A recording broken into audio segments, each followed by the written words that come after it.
Organization affirms this statement by saying, alcohol taxation and pricing policies are among the most effective and cost-effective alcohol control measures.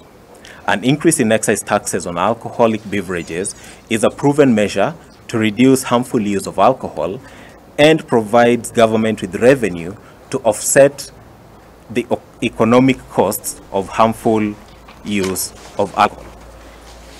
Governments are increasingly recognizing that alcohol tax is not only a source of revenue, but also an important population-wide intervention to reduce alcohol consumption and its negative externalities.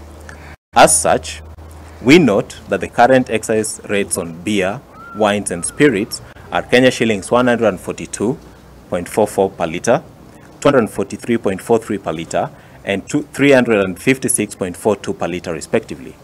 These rates were last reviewed in October 2022.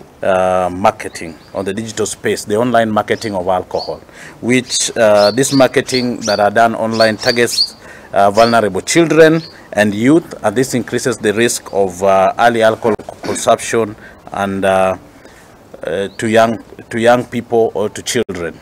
So another thing that we are looking at is as you look at each county now has alcoholic drinks act, like Kisumu has Kisumu County Alcoholic Drinks Act, which also talks about the distance of an alcohol premises next to a school. It should be 300 meters away from the na harĩ riboti ĩngĩ nĩ atĩ arĩmi kuma kaunti ya Garissa nĩ makĩendekithĩtie rũhonge rwa ũrĩmi gwĩkorwo rũgĩthamĩria